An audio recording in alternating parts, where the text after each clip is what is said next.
우리 인생에 참 어려움이 많습니다. 어려움이 꼬리에 꼬리를 물고 찾아옵니다. 오죽하면 엎친 데 덮친다 이런 말이 있겠습니까? 어떤 때는 온갖 어려움들이 한꺼번에 몰려와서 우리의 혼을 쏙 빼놓기도 합니다. 그럴 때는 우리 자신도 모르게 진짜 한숨과 불평이 저절로 나오기도 합니다. 예전에 어느 목사님의 간증을 들은 적이 있는데, 그 목사님의 가정에 너무 힘겨운 일들이 한꺼번에 휘몰아쳐서 목사님이 너무 고통스러웠던 거죠. 그래서 자기도 모르게 이렇게 기도했다 그럽니다. 하나님, 저 좀 그만 때리세요. 목사가 이랬으니 뭐 말 다 했죠. 어려움 앞에는 장사가 없습니다. 누구나 휘청거리게 되어 있습니다. 근데 이럴 때 주의해야 될 것이 있는데요. 나한테 닥쳐온 이 어려움의 원인 제공자를 하나님으로 생각하면 안 된다는 거예요. 그래서 하나님을 원망하면 안 됩니다. 여러분, 우리가 당하는 이 모든 어려움들, 이 세상의 모든 어려움들이 어디서 비롯되었을까요? 처음부터 존재했을까요? 그렇지 않죠, 그죠? 하나님이 태초에 세상을 창조하셨는데 그 에덴 동산 다 만드시고 나서 보시기에 어땠다 그랬습니까? 심히 좋았더라 그랬어요. 하나님이 보시기에 심히 좋을 정도면 얼마나 좋은 세상이었겠어요. 그야말로 온갖 좋은 것들만 가득한 완벽한 삶의 터전이 이 세상이었습니다. 자, 그런데 아담과 하와가 하나님을 거역하고 범죄한 뒤에 하나님께서 그 벌로 땅에 저주를 내리셨죠. 그래서 그때부터 온갖 저주와 화들이, 고통들이 다 밀려 들어온 겁니다. 그러니까 지금 이 세상 모든 고난의 원인 제공자는 누구죠? 하나님입니까? 인간이죠. 우리예요. 목사님, 제가 잘못했나요? 아담과 하와가 잘못했지? 그렇습니까? 여러분, 아담과 하와가 완벽한 인간이었어요. 처음에는 완벽한 인간이죠. 그 완벽한 인간이 뭘 저질렀어요? 죄를 저질렀어요. 우리가 아담과 하와의 자리에 있었다면 우리는 죄 안 지었을까요? 우리도 지었을 거예요. 그러니까 아담과 하와를 욕할 게 아니라 아담과 하와가 대표 선수예요. 우리 모든 인간을 대표하는. 완벽했음에도 불구하고 죄를 지었다는 거죠. 그러면 그 자리에는 누가 가도 죄를 짓게 되어 있습니다. 그러니까 아담과 하와의 죄는 결국 우리 죄예요. 결국 이 세상의 모든 화와 고통, 어려움들이 다 들어온 게 누구 잘못이라고요? 네, 인정하기 싫으시겠지만 내 잘못이에요. 인간의 잘못이에요. 하나님께 잘못이 없어요. 그러니까 하나님께 그 화살을 돌려드리면 안 된다는 거예요. 이것은 이치에 맞지 않는 태도죠. 오히려 우리는 어려움을 당할 때 하나님 앞에 엎드려야죠. 겸손하게. 하나님이 모든 것이 다 우리가 자초한 일인데 하나님, 그럼에도 불구하고 도와주십시오. 이게 맞는 태도죠. 그래서 하나님께 가서 간절히 도우심을 요청할 때 하나님이 응답하십니다. 그러면 어떤 응답을 주실까요? 우리가 바라는 최고의 응답은 내가 기도하자마자 어려움이 싹 해결되는 거, 모든 어려움들이 다 물러가 버리는 거. 물론 하나님은 이런 응답도 주십니다. 성경에 보면 이런 응답들이 있어요. 우리에게도 그렇게 응답하실 수 있습니다. 그런데 때로는 우리가 좀 당혹스러운 응답을 주실 때가 있어요. 고통을 즉시 없애지 않으시고 그 고통을 견디게 하실 때가 있습니다. 견뎌라. 그럴 때 이제 우리가 힘듭니다. 굉장히 당혹스럽죠. 자, 근데 그럴 때 우리가 마음을 다잡아야 됩니다. 이 시련이 우리를 망하게 할 것이라 그런 생각에 빠지면 안 됩니다. 이 시련이 나를 불행하게 만들 거다, 그렇게 생각하시면 안 돼요. 왜냐? 시련을 견디라 하실 때 하나님의 의도는 그런 것이 아니기 때문입니다. 자, 오늘 본문 서두에서 야고보 사도가 뭐라고 얘기하냐면 시험을 참는 자는 뭐가 있다 그래요? 복이 있다 그래요. 여러분, 이게 이해가 되십니까? 나한테 시련이 왔는데 이 시련을 참는 게 복이 있대요. 이게 무슨 복이에요? 근데 야고보 사도가 분명히 선언합니다. 시련을 참는 것이 복이 있다. 자, 그러니까 하나님께서 우리로 하여금 시련을 참게 하시는 것은 불행하게 만드시려고, 망하게 하시려고 그러시는 게 아니라는 거예요. 뭘 받게 하시려고요? 복을 받게 하시려는 거예요. 그래서 시험을 참아낼 때 이것이 결국 복으로 연결된다. 이게 야고보 사도의 선언이에요. 누가 그렇게 만드셨냐? 하나님이 그렇게 만드셨다는 거예요. 이 원리를. 그래서 시험을 참는 것은 결국 복이 됩니다. 이 사실을 기억해야 돼요. 예레미야서 29장 11절에서 하나님 이런 말씀하셨습니다. 너희를 위한 나의 계획은 내가 알고 있다. 자, 우리를 향한 하나님의 계획 누가 알고 있다고요? 우리는 몰라요. 어떤 계획을 내 삶 속에 펼치실지 우리는 몰라요. 근데 하나님은 알고 계세요. 그런데 그 계획이 뭐냐? 너희에게 재앙을 주려는 것이다? 아니죠. 그죠? 뭘 줘요? 번영을 주고 너희에게 뭘 줘요? 미래와 희망을 주는. 우리를 향한 하나님의 계획은 재앙을 주시는 게 아니라는 거예요. 하나님의 계획은 궁극적으로 우리에게 번영을 주고 미래와 희망을 주시는 게 우리를 향한 하나님의 계획이에요. 왜 안 그렇겠어요? 하나님이 우리를 얼마나 사랑하시는지. 하나님이 우리를 어느 정도로 사랑하셨죠? 누구를 죽이셨죠? 자기 아들을 죽이셨잖아요. 여러분은 여러분이 사랑하는 어떤 대상을 위해서 여러분 자녀 죽이실 수 있습니까? 절대 그러시지 못하시죠? 하나님은 그렇게 하셨어요. 아낌없이 죽이셨어요. 그럼 얼마나 사랑하시는 걸까요? 나를 그렇게 사랑하시는 분이 나를 위해서 계획을 세우셨는데 나를 망하게 하시려는 계획이다. 그럼 뭐하러 아들 죽여요? 애초에 망하게 하시면 되지. 이게 안 맞잖아요. 속된 표현으로 아구가 안 맞잖아요. 그럼 우리는 생각해야 돼요.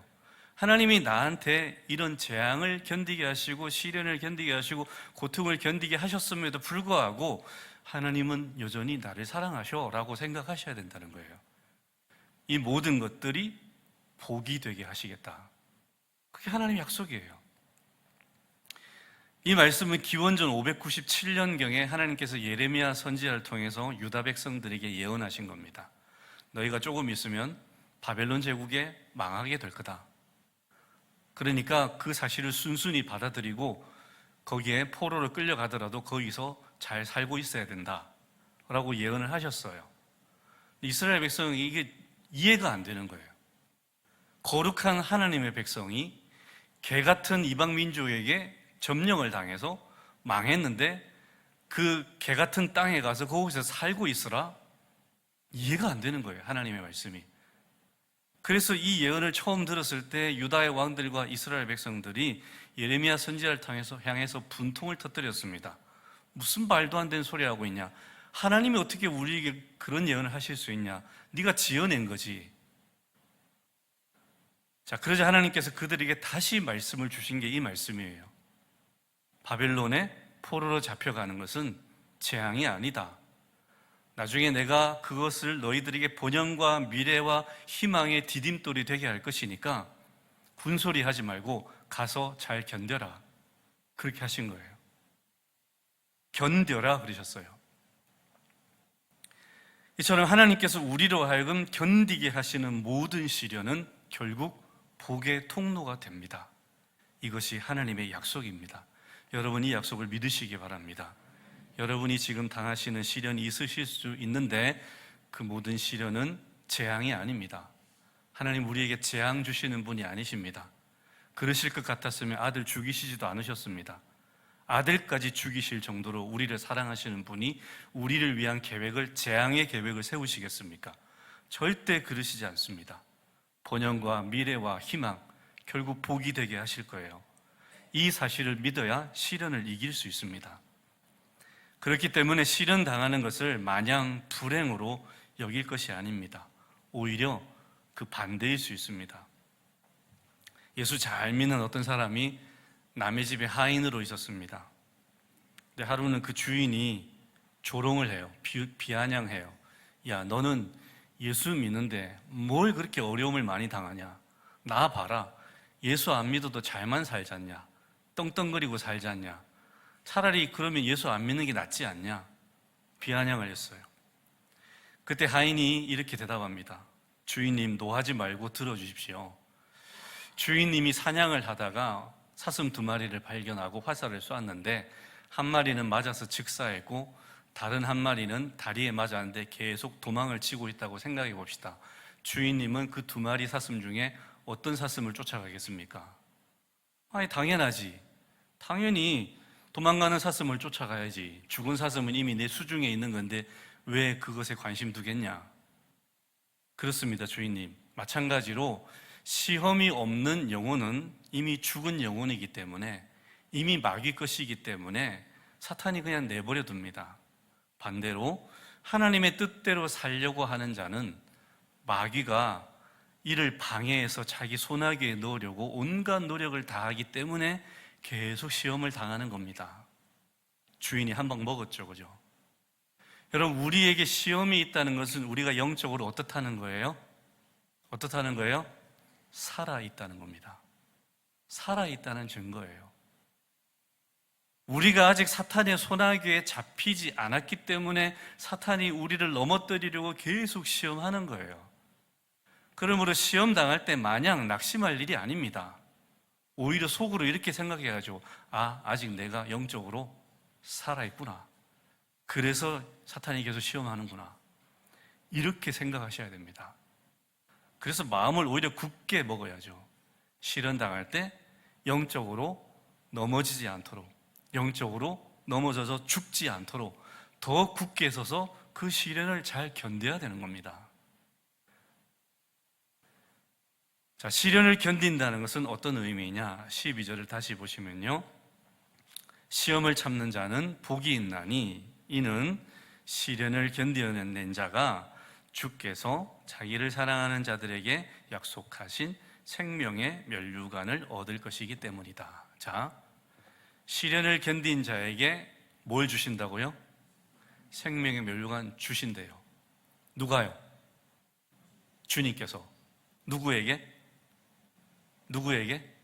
자기를 뭐하는 자에게? 사랑하는 자들에게. 자, 그러면 시련을 견디는 자들은 어떤 사람이에요? 주님을 뭐하는 자예요? 사랑하는 자들이에요. 이게 이렇게 연결이 돼요. 시련을 견디는 것 자체가 하나님을 사랑하는 겁니다. 그래서 시련 속에서도 하나님을 신뢰하고 그분의 계획을 믿고 그분의 뜻에 끝까지 순종하고 그 모든 시련들을 참아내는 것이 그분을 사랑한다는 증거예요. 혹시 지금 여러분 가운데 시련 중에 있어서 그 시련을 참고 계시는 분이 계십니까? 여러분은 하나님을 사랑하는 줄 믿습니다. 그게 하나님에 대한 사랑의 표현이에요. 하나님을 사랑하는 다양한 방법들이 있지만 그 중에 하나가 내게 닥친 시련을 잘 견뎌내는 거예요. 누굴 믿고? 하나님을 믿고 그분의 신실하심, 선하신 계획을 믿고 넘어지지 않고 원망하지 않고 불평하지 않고 끝까지 참아내는 것, 그게 하나님을 사랑하는 표현 중에 하나입니다.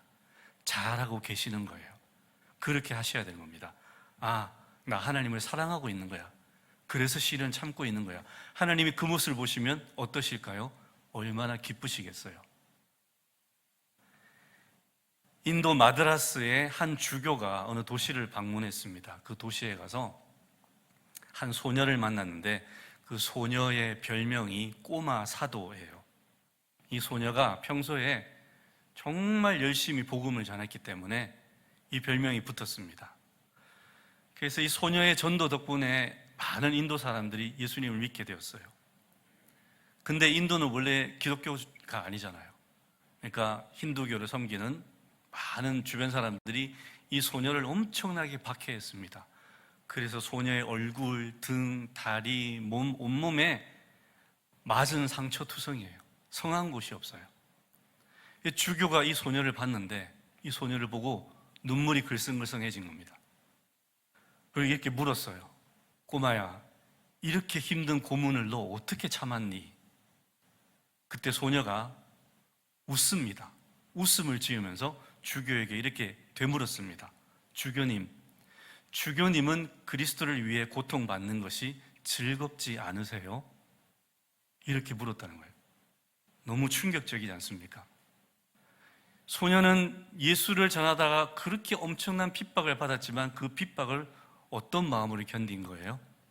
즐거운 마음으로 견딘 거예요. 내가 그리스도를 사랑해서 이런 고통을 받는 것이다. 이것이 주님께 얼마나 큰 기쁨이 되겠나. 이 마음으로 이 시련을 견뎠다는 거예요. 여러분, 시련을 견뎌내는 것은 하나님을 향한 사랑의 표현입니다. 그러니 여러분, 시련 잘 견디시기 바랍니다. 그렇게 해서 사랑 표현하시는 거예요. 하나님께. 하나님이 그 모습을 기뻐 받으십니다. 그리고 시련을 견디는 것은 우리에게 반드시 필요한 과정이에요. 그 시련 속에서 연단이 됩니다. 우리의 인격, 성품이 연단이 돼요. 그리고 그것을 통해서 영적인 유익을 얻게 됩니다. 여러분, 축복을 통해서 사람이 연단 받을 수 있을까요? 없을까요? 있을까요? 없을까요? 없습니다. 축복만 받는 사람은 그 성품이, 인격이 연단되지 않아요. 그래서 하나님이 축복만 주지 않으시는 거예요. 왜? 우리를 그리스도의 장성한 분량만큼 성장시키셔야 되기 때문에. 그래서 축복도 주시지만 동시에 시련도 허락하시는 거예요. 왜? 그 시련만이 우리를 연단할 수 있으니까. 시련 속에서만 연단이 돼요. 그래서 하나님이 어쩔 수 없이 시련을 주시는 거예요. 근데 그 시련을 견딜 때 영적인 유익이 따라옵니다. 하루 한 줄 마음 산책이라는 책이 있는데 그 책에 보면 이런 글귀가 나옵니다. 역경을 거꾸로 읽으면 뭐가 되죠? 거꾸로 읽어보세요. 뭐가 되죠? 경력이 되죠. 그죠? 역경을 거꾸로 읽으면 경력이 된다. 우리가 시련이라는 역경을 잘 통과하면 그것이 우리에게 영적인 경력이 됩니다. 그게 우리의 프로필이 돼요. 커리어가 된다는 거예요. 나 이런 것까지 견뎌봤어. 이게 내공으로 쌓여요. 구약시대 다윗의 인생 가운데 이 사실이 잘 드러납니다. 시편 9편 1절에서 다윗이 이렇게 노래합니다. 여호와여, 내가 마음을 다하여 주를 찬양합니다. 주께서 행하신 놀라운 일을 내가 다 말하겠습니다. 주께서 자기에게 행하셨던 모든 일들을 다 간증하겠다는 거예요. 모든 사람들 앞에 드러내놓고 얘기하겠다는 거예요. 그러면 다윗이 그 모든 일들을 언제 체험했을까요? 하나님께서 그 놀라운 일들을 언제 다윗에게 행하셨을까요? 다윗이 아무런 어려움 없이 잘 지낼 때 그 일들을 행하셨을까요? 아니에요. 여러분, 성경을 통해서 다윗의 일생을 읽어보시면요, 다윗은 마음 편하게 지낸 날이 거의 없습니다. 그가 80년을 살았는데 그 80년 통틀어서 다윗이 마음 편하게 지낸 세월이 몇 년이 안 돼요. 늘 우여곡절이 있어요. 늘 고통이 있어요. 늘 시련이 있어요. 늘 전쟁을 해야 돼요. 손에서 칼이 떨어질 날이 없어요. 정말 힘겨운 인생을 살았어요. 숱한 세월을 역경 속에 보냈어요. 자, 다윗이 이토록 오랜 시간 동안 전쟁과 역경 속에 보냈던 이 시간들 속에, 바로 그 속에서 하나님께서 그를 위해서 놀라운 일들을 이루신 거예요. 그러니까 수많은 고난과 하나님의 신비한 일들이 비례합니다. 고난들이 많을수록 하나님의 신비한 일들이 또 비례해서 늘어나요. 다윗이 인생을 그렇게 살았어요. 그래서 자기의 행하신 모든 이 놀라운 일들을 자랑하겠다 그러잖아요. 이게 무슨 말입니까? 내가 그토록 많은 어려운 일들을 당했다는 거예요. 근데 그때마다 하나님이 내 인생에 역사하셔서 엄청나게 놀라운 일들을 이루어 가셨다. 나는 이것을 자랑하겠다. 결과적으로 다윗이 만났던 모든 역경들이 그의 인생과 신앙에 값진 커리어가 된 겁니다. 경력이 된 거예요. 여러분, 우리도 마찬가지입니다. 축복만 받고 사는 인생들 속에는 하나님의 놀라운 일들이 일어나지 않아요. 우리가 언제 하나님을 진짜 진하게 만날 수 있냐면 정말 어려울 때, 진짜 하나님밖에 아무런 도움이 되지 않는 그런 순간들이 올 때, 마음이 완전히 가난해져서 오직 주님만 붙들어야 될 때, 그때 하나님이 우리를 진짜 깊이 만나 주십니다. 그때 우리가 하나님의 놀라운 일들을 경험해요. 그게 우리 인생의, 우리 신앙의 영적인 커리어가 된다는, 경력이 된다는 거예요. 그래서 시련 만날 때 낙심할 일이 아닙니다. 여러분, 그 시련 속에서 하나님께 간절히 기도하고 하나님 붙들어서 그곳에서 하나님의 놀라운 일들을 경험하시기 바랍니다. 그 시련 속에서 여러분의 영적인 커리어를 쌓아가시기 바랍니다. 그게 할 말이 되는 거예요. 그게 자랑거리가 되는 거예요. 다른 사람들한테. 그냥 평탄하게, 나 평탄하게 잘 살았어. 성도에게는요, 그게 잘 산 게 아니에요. 그 사람의 인격은요, 하나도 성숙하지 않습니다. 그렇게 평탄하게 잘 산 사람들, 그 사람의 신앙생활 너무너무 연약해요. 조금만 어려우면 와도 무너집니다. 오히려 여러 가지 역경들을 겪어서 그 모든 것들 속에서 하나님을 만나고 하나님을 체험하고 그렇게 차곡차곡 인생의 계단을 한 계단 한 계단 올라선 사람들이, 그 사람들이 강한 사람들이에요. 그 사람들은 웬만해서 무너지지 않습니다. 그런 성도들은요, 그 역경 속에서도 찬양해요. 감사해요. 삶이 다릅니다. 인격이 달라요. 신앙이 다릅니다.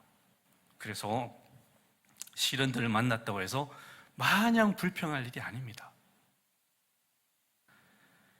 여기에 놀라운 사실이 한 가지 숨겨져 있죠. 여러분, 아까도 말씀드렸다시피 우리가 당하는 이 모든 고난들은 우리의 죄로 인한 대가예요. 벌 받아서 이런 거예요. 그럼 이 고난들은 우리에게 원래대로 하자면 화가 되어야 되고 저주가 되어야 돼요. 그래서 고난이 우리에게 독이 되고 저주가 되어서 우리 인생을 망가뜨리고 무너뜨려야 돼요. 원래대로 하면 이렇게 해야 돼요. 되어야 돼요. 근데 하나님이 이렇게 되도록 내버려 두지 않으십니다. 왜요? 우리를 사랑하시니까. 하나님 우리 인생이 무너지게 내버려 두시겠어요? 우리 인생이 망하게 내버려 두시겠어요? 절대 그러지 않으시죠. 그래서 원래 화이자 저주였던 그 고난들을 하나님께서 그 고난의 성격을 바꾸십니다. 고난을 연단의 도구로 바꾸시고 그 고난을 영원한 복의 통로가 되게 하시는 거예요. 하나님이 놀라운 일을 하신 거예요. 이게 놀라운 일이에요. 이게 감사한 일이에요.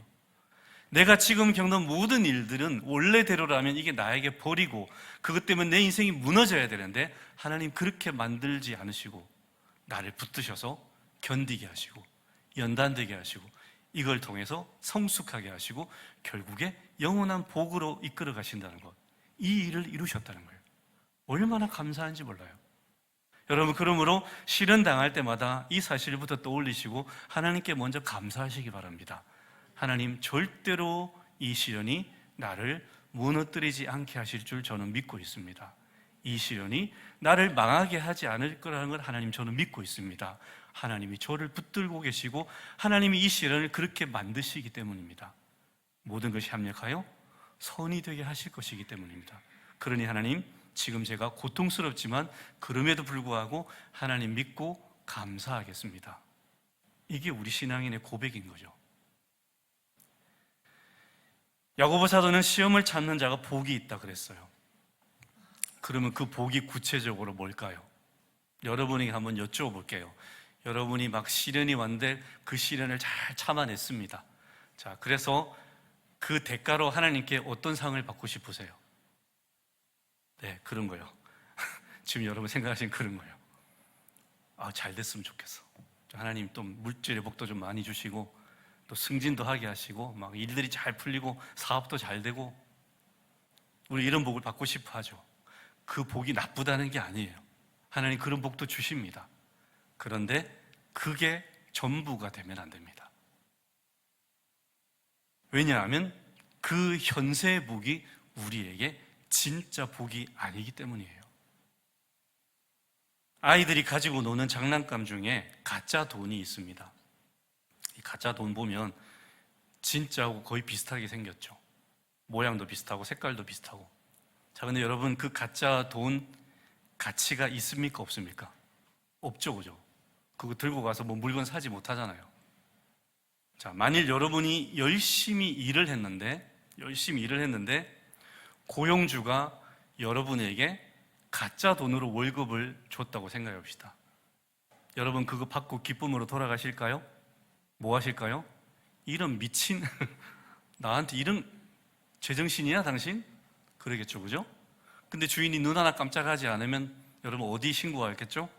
고용노동부에 가서 신고하시겠죠, 그죠? 네, 그렇습니다. 저는요, 제가 시험을 잘 견뎌내는데 하나님이 저에게 이 현세의 복만 딱 주신다면 저는 하나님에 대해서 실망할 거예요. 하나님에 대한 신뢰를 잃어버릴 거예요. 저분이 정말 나를 사랑하는 거 맞나 의심하게 될 거예요. 왜요? 저분이 정말로 나를 사랑한다면 어떻게 살아 없어져 버릴 이 현세의 복만 나한테 딸랑 줄 수 있습니까? 이 시련에 대한 대가로 어떻게 이런 것만 줄 수 있냐고요. 말이 안 되죠. 현세의 복은 장차 임할 하나님의 나라에서 아무짝에 쓸모없잖아요. 제가 천국에 들어갔을 때 하나님이 내게 주신 현세의 복 가지고 들어가겠습니까? 이거 아무짝에 쓸모없잖아요. 그러면 저는 천국에 들어가서 빈털터리가 되는 거예요. 영원히 빈털터리가 되는 거예요. 근데 하나님이 저한테 이런 것만 딱 줬다고 생각해 봅시다.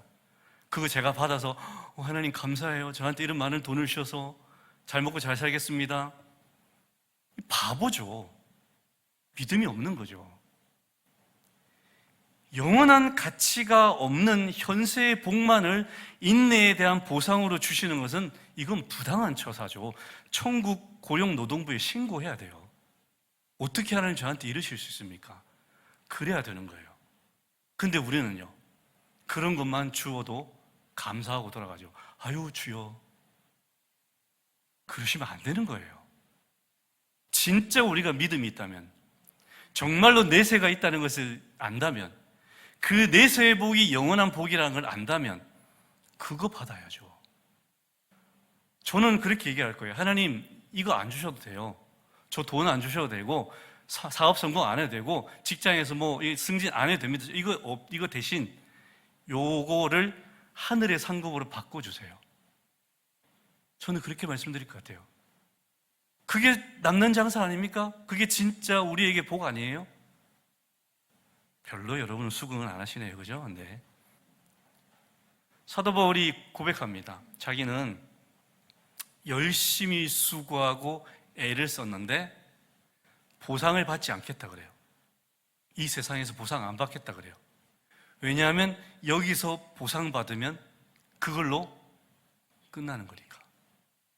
자기는 여기서 보상 안 받고 대신 이 보상을 어디서 받겠다 그래요? 하늘에서 영원한 상급으로 받겠다 그래요.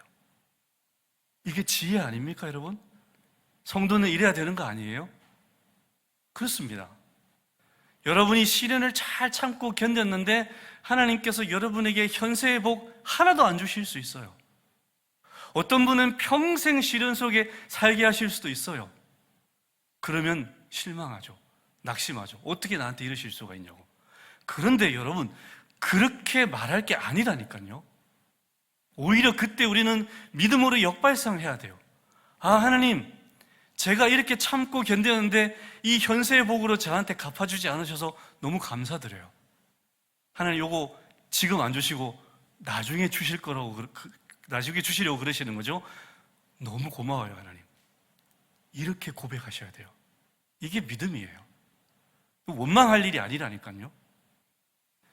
견디고 또 견디고 또 견디게 하시는데 아무런 현세의 보상도 안 주시는 것, 그것 때문에 불평할 일이 아니라 그건 오히려 감사드려야 됩니다. 왜? 저기서 영원한 것으로 갚아주실 것이기 때문에. 저는 여러분들이 이 사실을 믿으셨으면 좋겠습니다. 왜냐하면 제가 보기에 정말 계속 고통당하며 사시는 분들이 보이거든요. 하나님이 하나도 안 갚아주시고 계속 시련만 당하게 하시는 분들이 보이거든요. 그분들이 저는 낙심하지 않았으면 좋겠어요. 그건 낙심할 일이 아니거든요. 왜냐? 하나님이 차곡차곡 저기다 쌓아놓으시는 거예요. 저기 정립해 두시는 거예요. 내가 너한테 이 땅에서 아무것도 안 줘도 너 낙심하지 마. 괜찮아. 더 좋은 것으로 줄게. 영원한 것으로 줄게. 내가 진짜 복으로 너에게 갚아줄게. 그러니 낙심하지 마. 저와 여러분에게 이 음성이 들려지게 되길 바랍니다. 낙심해서야 될 일이 아니에요. 그건 진짜 감사해야 돼요. 오히려 하나님이 나에게 현세의 복으로 채워 갚아주시는 것을 왜 이러실까? 이래야 돼요. 그럼 그걸로 끝나거든요. 하늘에 상급이 없어요. 여러분, 어느 게 더 좋겠어요? 그러니까 여기에서 안 받는 게 더 좋은 거예요. 이게 하나님께서 우리에게 하시는 말씀이에요. 야고보 사도는 주께서 자기를 사랑하는 자들에게 약속하신 진짜 보상이 무엇인지 소개하고 있습니다. 그게 뭐냐? 뭐라고 그래요? 뭘 주겠다 그래요? 생명의 면류관. 에게 내가 이렇게 참았는데 생명의 면류관 하나 주시겠다고? 여러분, 이 면류관은 그때 당시 그리스 올림픽 경기에서 최종 승자에게 씌워주는 월계관이에요. 단어가 똑같은 거예요. 월계관 아시죠? 그죠? 자, 고대 그리스 올림픽에는 승자를 위해서 시상식을 여는데요.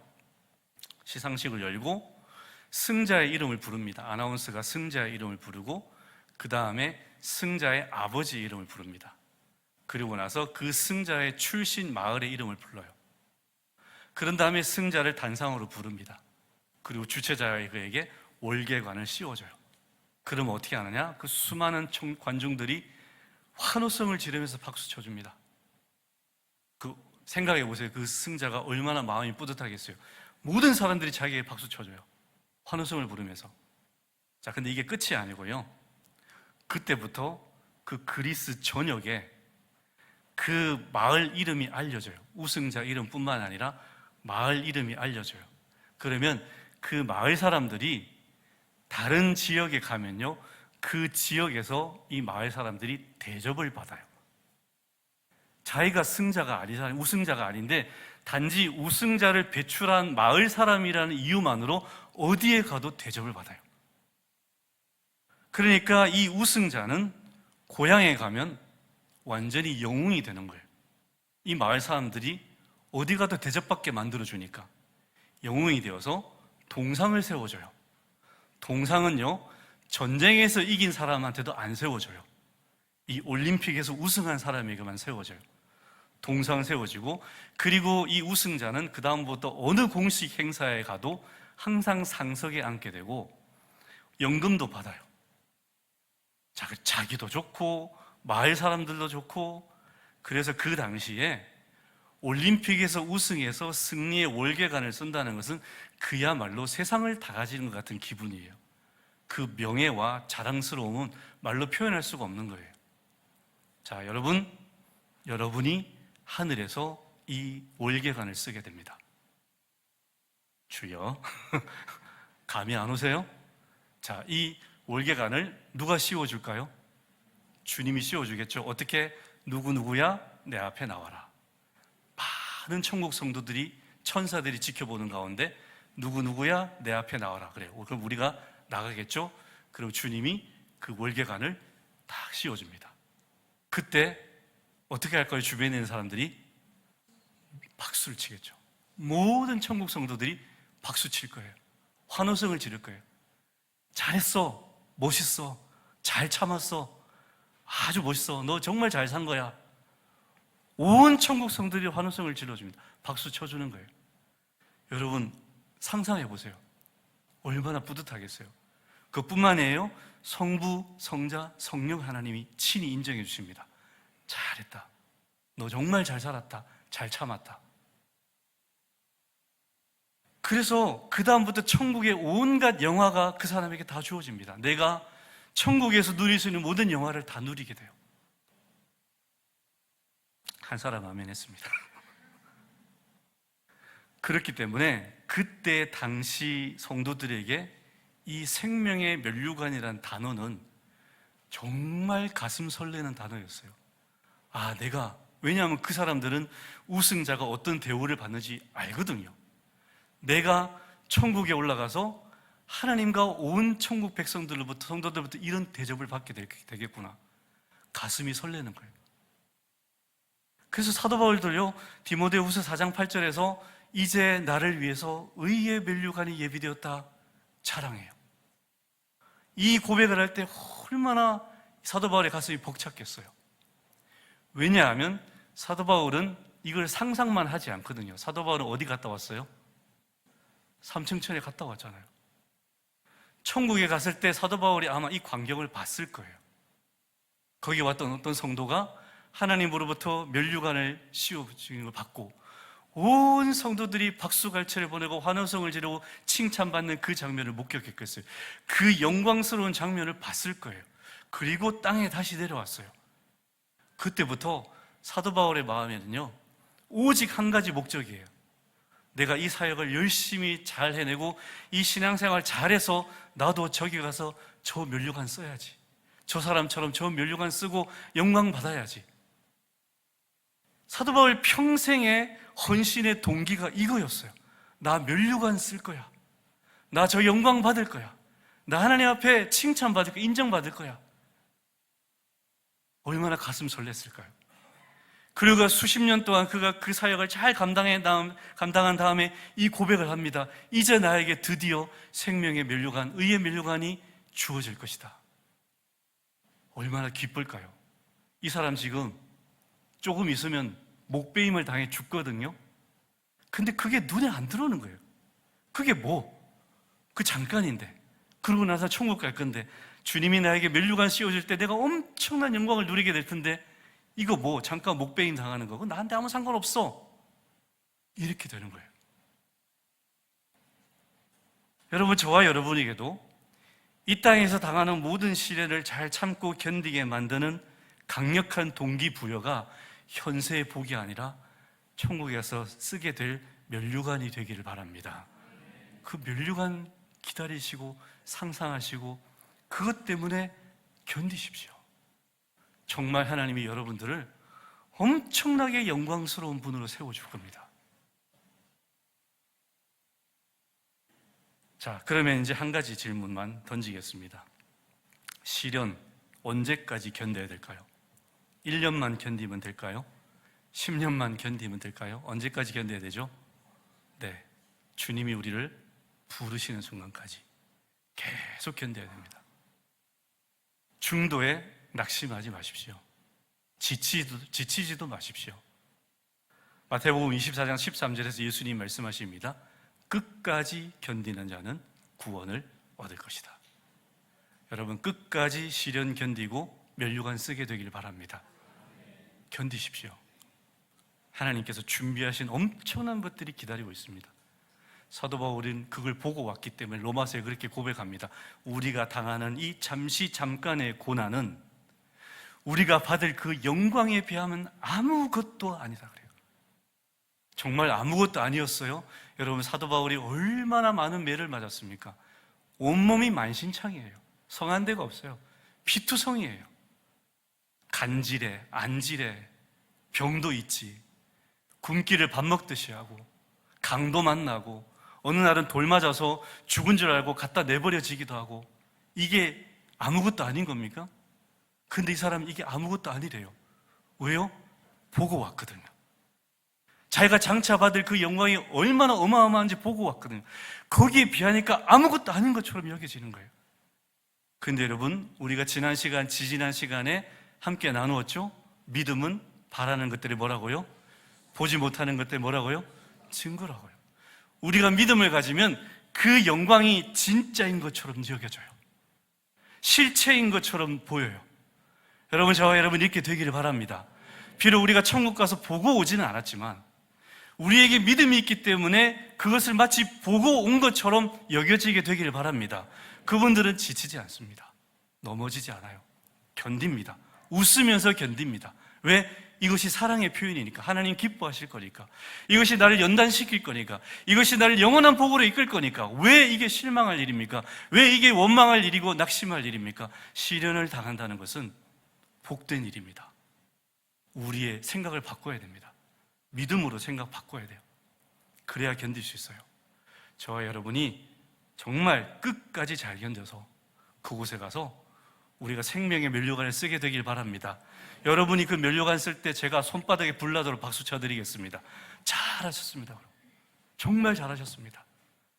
우리 말 나온 게 미리 한 박수 칩시다.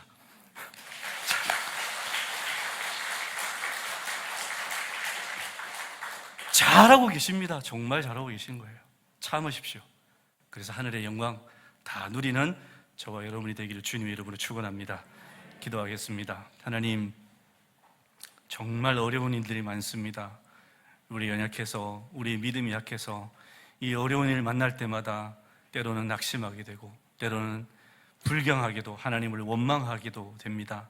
하나님, 우리에게 더 큰 믿음 더하여 주시고, 그래서 우리가 바라는 하늘의 상급이 우리 눈에 보이게 하여 주시옵소서. 우리 손에 쥐어지게 하여 주시옵소서. 그 영광이 얼마나 큰지를 깨닫게 해주시고, 그 영광에 비하면 지금 내가 견디는 이 모든 시련들 아무것도 아니다 고백하며 씩씩하게 우직하게 믿음의 경주 끝까지 완주할 수 있는 우리들이 다 되게 하여 주시옵소서. 예수 그리스도 이름으로 기도드립니다. 아멘.